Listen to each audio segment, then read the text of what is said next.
Hi. So we are looking at work and energy. We're going to calculate energy and power for different systems. Um, but before we do that, let's just review things that we had learned last lesson. What is the formula that you use to calculate momentum? Is momentum a vector or a scalar? What is the unit for momentum? And how can you show when you have two speeds that are the same but different velocities in the simplest way, simply, not just in a complicated manner? So, answer the questions. So pause the video, answer the questions, and pause when you're done. Okay, sorry.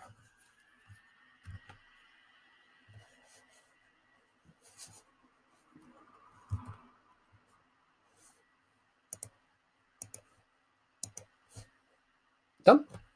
Excellent. Well, the formula for momentum is mass times velocity equals momentum. If we're going to do it as the equations of motion, actually, it's P equals mv. It's lowercase p, not capital. Why is it P? I don't know. M is mass and many other things, so it can't be that. So it's P. Is momentum a vector or scalar? It is a vector. You're using velocities, and velocities are a vector, so it is a vector. What is the unit for momentum? If you're not sure, you can look at the equation and work it out. So mass is measured in kilograms, and velocity is measured in meters per second. That's it. Those two things next to each other, because they're multiplied, turns into the units for the other thing. How can you show there are two speeds that are the same, 10 meters per second and 10 meters per second, but are different velocities? Simplest way, put a minus in front of one of them. That then says that they're going in opposite directions. 10 meters per second, 10 meters per second, same speed, but minus 10 meters per second means it's going in the opposite direction to the one that's going plus 10 meters per second. Easy. So, what is the link between work and energy? Have a conversation with yourself. Sound a bit strange, but work it out. What is the difference or the link between work and energy?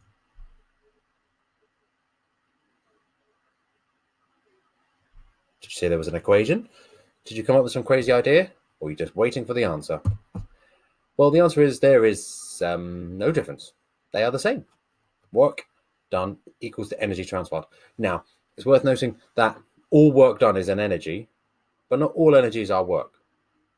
So if you are doing work, you are expending some energy. But if there's energy involved, it's not always work. Work is a very specific type of energy. And this is one of the things where work in science or work in physics is not the same as work that you might talk about in every day. If you're doing your schoolwork now, that is not the same type of work as work done. And that type of work is a very specific work. But because it is an energy, it is measured in joules. Let's have a look at the examples of work done. Here we have two individuals lifting weights. This gentleman is really giving it some. The guy in the green, he's really giving it some.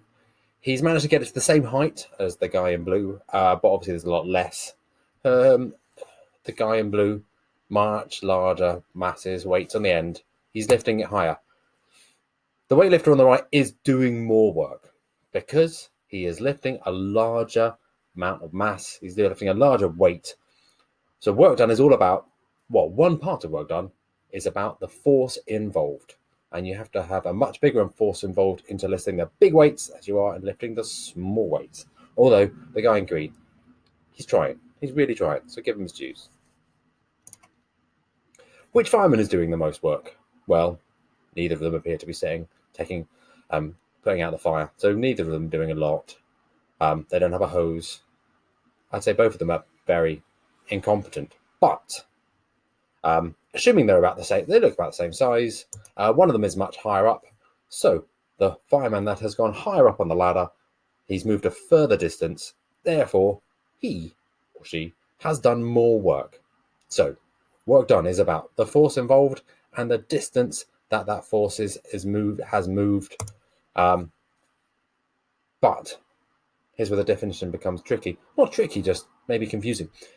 If you don't get any movement, there is no work. If you look at this gentleman here, he's trying to pull a box. And you can see him sweating a lot, but the box is not moving. So technically, according to physics, he's done no work. That box is not moving. It is not being worked upon. He's pulling with a lot of force. You can see he's sweating. He's destroying the ground underneath him. But because the box is not moving, he is doing no work. To have work done, you need a force, and that force has to make something move. He is putting a lot of force in, but because he's not moving, he is doing no work. Now, you must feel a bit harsh. It feels a bit harsh on him. He's trying and trying and trying. And if he's trying all day and you say, sorry, mate, you did no work today, even though he was sweating his socks off, doesn't matter. If he's not made, the force hasn't made the object move, no work. Nice, simple equation. Work done is equal to force multiplied by distance moved. And it's measured in, force is obviously newtons, distance is meter, and work is in joules. Write that down.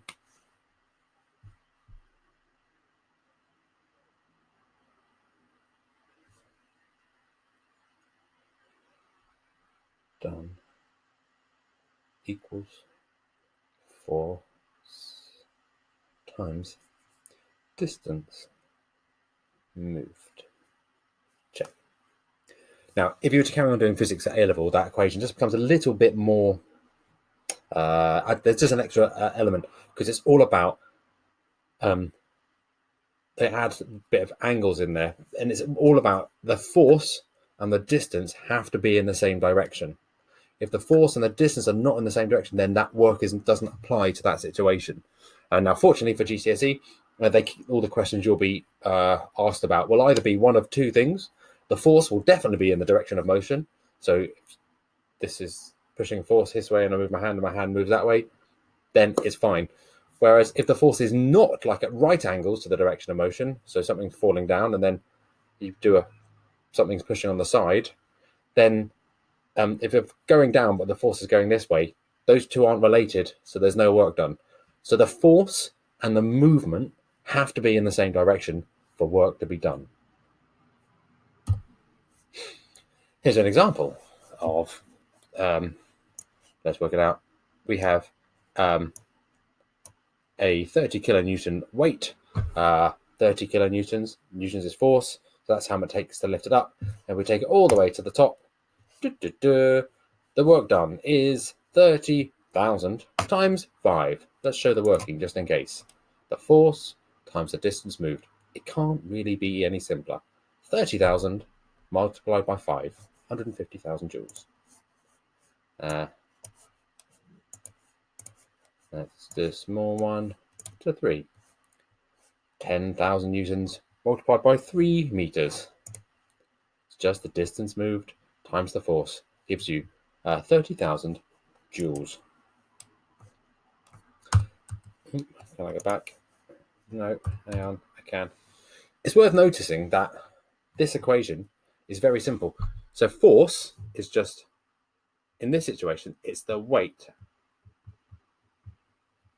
times the distance.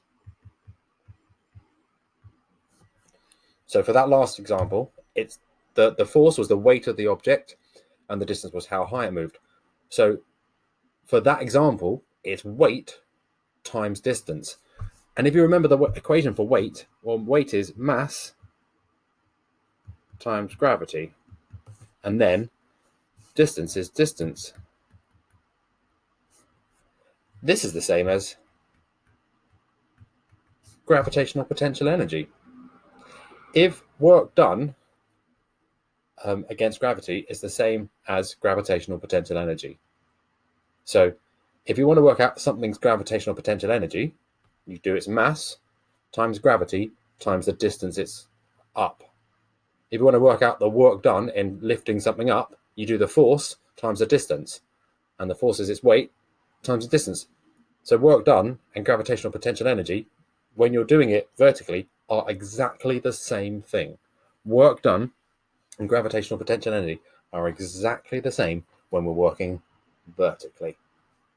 It's not always the same if you're working in horizontally. They can't be the same, But when you're working vertically, work done and gravitational potential energy are exactly the same thing.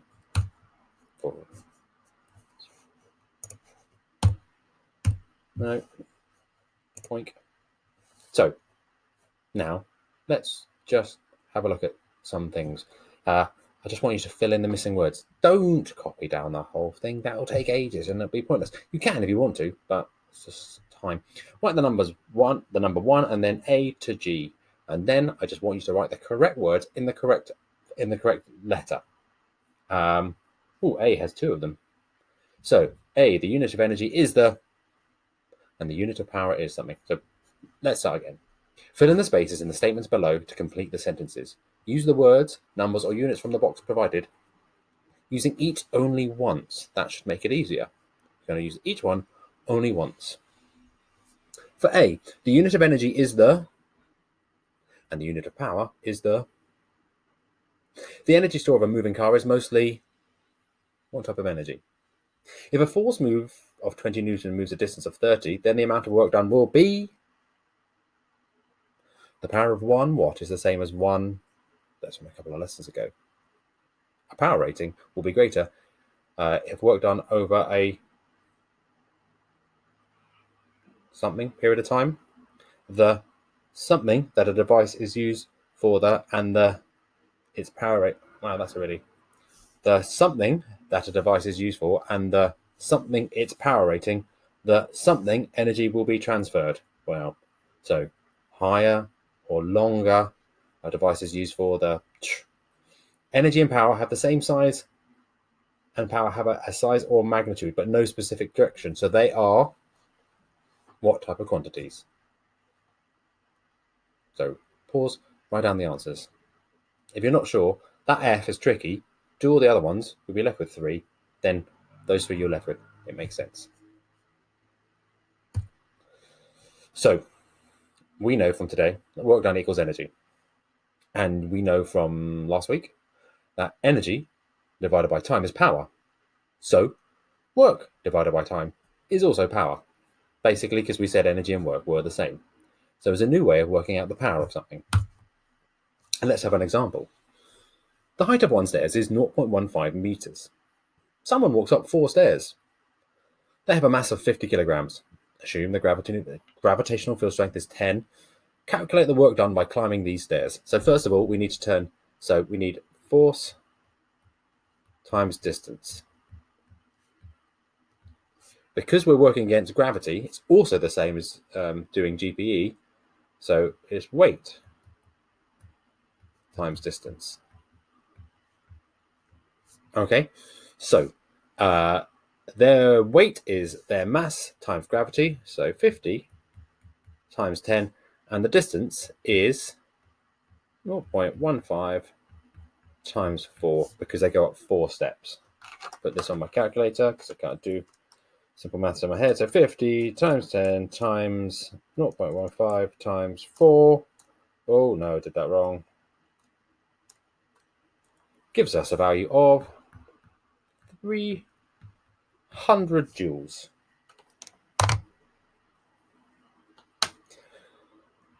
The work done by climbing those stairs was 300 joules. So it's worth noting that they moved up 1.5 plus 1.5 plus 1.5 plus 1.5, and their weight was going down.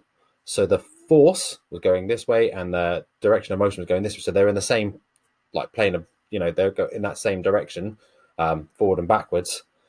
But they also did other stuff. So guess why they do more work than the value calculated using the data above. So that's calculated how much energy needed to go up those steps. But actually, they had to step across as well. That's how you go up steps. You go forward and up at the same time.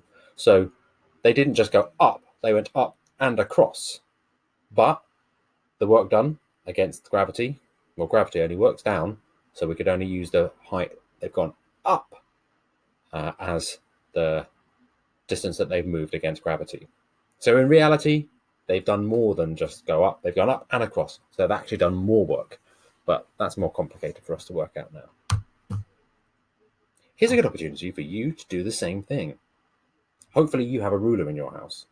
I'd like you to calculate your own power. At some point, go get on the scales and get your mass in kilograms, hoping you have a set of scales in your house. If not, we can guess. A young person in year 10 probably weighs about anything from 40 to 60 kilos, maybe. I weigh 90. That gives you a reference. So you get on the scales, measure your mass in kilograms, then measure the height of one of your steps. If you don't have any stairs in your house, next time you go out, maybe in your flats, there are stairs that connect, or just pretend. So measure the height of one step. Count how many steps you have in your house. So if your steps are 20 centimeters, 0.2 centimeters tall, and you have 10 steps, then in total, you're doing 2 meters of height. Then work out the energy it takes for you to go up the steps. So that will be your mass. So for me, it'd be 90 times 10 times, for example, 2 meters. That's how high, many steps. That will give me the total energy required for my body to go up those steps. Then time yourself. How fast does it take you to go up those steps? If you do that whole thing divided by time, that will give you a power. So you can work out how powerful you are, which is always handy to have your value of power in the form of a number. How powerful are you? So, where's my calculator? Whoa! Didn't mean for that to happen. So, 90 times 10 times 2. So say if I did my stairs in 10 seconds, that would mean I was a power of 180 watts, which is like the power of 4 light bulbs. It's pretty weak. Not powerful enough to run a toaster. If I did it in 1 second, I'd be 1,800 watts. Maybe enough to run a toaster, but I can't do that many stairs in 1 second without probably causing an accident. So work it out. If you manage to produce a power of about 3,000 watts, you're as powerful as a kettle. 1,800, that's about as powerful as a toaster. You got like 60 watts, maybe you're about as powerful as a TV. I can't think about something else. A hairdryer with about 900 maybe. It's worth checking. Now it's time for some real questions, for you to do some real questions. You've got the equation for power, which is energy divided by time, or work done divided by time. You know how to work out work done, which is force times distance, or you can do mgh, mass times gravity times height. It's the same thing. So just use that and time to practice some questions. Ria, Artem, and Nicholas climb a rock wall. Here is some information about their climb. Calculate the power developed by Ria and Artem during their climb. So it's given you their weight. Ria is 300 and Artem is 350. Ria went all the way to the top, 7 meters. Artem only made it to 5. And Ria did it in a very short time, 120, and Artem took a long time of 180. So work out their powers. Artem is heavier, but didn't go as high and did it in more time. So I'm guessing he'll probably have a lower power. Ria, lightweight, but higher and faster. So I'm guessing she will have a higher power. Nicholas climbs 4 meters. He does 2,800 joules of work and has a power of 28 watts. He thinks he's climbed it in the shortest time. Ooh. So remember, the equation is power is energy over time, yeah? So if that's a little triangle, it wants you to work out the time. Show that Nicholas is correct. Excellent. Just some examples for you to work out the power. So copy the table, fill in the missing values. Remember, power is energy over time. So that's a little triangle. You can do it. Hopefully you've earlier done this yourself. You worked out how long it took you to go up the stairs and the rest, and you know your power. Let's have a go. Another question. A man of mass 85 kilos runs up a flight of stairs, a height of 4.6 meters. It takes him 12 seconds. What is the man's power rating when doing this? Include the units in your answer. You got the mass, you got the height. Remember gravity, G is 10. You can work out his energy. You know it's in 12 seconds. You can work out his power. Miranda is shopping, obviously before lockdown. She travels up an escalator. The escalator is 9.7 meters tall, the length, but it goes up 7.8 meters because obviously it's at an angle. Miranda weighs 500 newtons, 50 kilos. Her shopping weighs 50 newtons, 5 kilos. Miranda carries her shopping from the bottom of the escalator to the top. It takes 8 seconds. Calculate the extra power the escalator must provide when Miranda and her shopping travel from the bottom to the top of the escalator. When it's saying the extra power, it's just saying what power is required to lift her up in 8 seconds. Not extra power, because it's going anyway, so it's putting a power in. But when you step on, it might sense that there's somebody on there, so it has to work harder. What power has to take her weight that distance in that time? Another easy. Good luck. Answer all the questions. I believe in you. If you have any issues, ask. Love you. Bye.